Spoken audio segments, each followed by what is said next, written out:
আসসালামু আলাইকুম ওরহমতুল্লাহি ওবরাকাতুহু। সম্মানিত প্রিয় মুসলিম ভাই ও বোনেরা, ইসলামী টিভির পক্ষ থেকে সকলকে জানাই আন্তরিক মোবারকবাদ। আশা করি আজকে আপনাদের মাঝে আলোচনা করব ৫ ওয়াক্ত নামাজের সময়সূচি, তাহাজ্জুদ সেহরি শেষ সময়, ইফতারের শেষ সময়, নামাজের নিষিদ্ধ ওয়াক্তসমূহ, সূর্যোদয় সূর্যাস্তের সময়সূচি এবং প্রত্যেকটা জেলা বিভাগগুলো নামাজের সময়সূচিগুলো আপনাদের মাঝে তুলে ধরব। তো আজকে বৃহস্পতিবার ১৬ই জানুয়ারি ২০২৫ ইংরেজি, ২ মাঘ ১৪৩১ বাংলা, ১৫ রজব ১৪৪৬ হিজরি। ঢাকা এবং পার্শ্ববর্তী এলাকার নামাজের সময়সূচিগুলো তুলে ধরছি। তারপরে অন্যান্য জেলা বিভাগগুলো নামাজের সময়সূচি আপনাদের মাঝে তুলে ধরব। আজকে ঢাকা এবং তার পার্শ্ববর্তী এলাকার তাহাজ্জুদ এবং সেহরির শেষ সময় হলো ৫টা ২০ মিনিটে। ইফতারের সময় সন্ধ্যা ৫টা ৩৬ মিনিটে।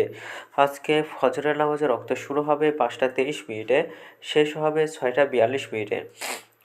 জোহরের নামাজের রক্ত শুরু হবে ১২টা ৯ মিনিটে, শেষ হবে ৩টা ৫৬ মিনিটে। আসরের নামাজের রক্ত শুরু হবে ৩টা ৫৭ মিনিটে, শেষ হবে ৫টা ৩২ মিনিটে। মাগরিবের নামাজের রক্ত শুরু হবে ৫টা ৩৬ মিনিটে এবং শেষ হবে ৬টা ৫১ মিনিটে। এশার নামাজের রক্ত আজকে শুরু হবে ৬টা ৫২ মিনিটে এবং এশার নামাজের রক্ত আজকে শেষ হবে ৫টা ১৮ মিনিটে। এখন আপনাদের মাঝে আলোচনা করব নামাজের নিষিদ্ধ ওয়াক্তসমূহ। তো সকালে ৬টা ৪৩ থেকে নিয়ে ৬টা ৫৮ পর্যন্ত এবং দুপুরে ১২টা ৩ থেকে ১২টা ৮ পর্যন্ত এবং সন্ধ্যায় ৫টা ১৮ থেকে ৫টা ৩৩ পর্যন্ত। এর ভেতরে আপনারা যেটুকু সময় থাকবে এটুকু নামাজ পড়তে পারবেন না। তো আজকে সূর্যাস্ত যাবে ৫টা ৩২ মিনিটে এবং আজকে সূর্যোদয় হবে ৬টা ৪৩ মিনিটে। এই গেল ঢাকা এবং পার্শ্ববর্তী এলাকার নামাজের সময়সূচি।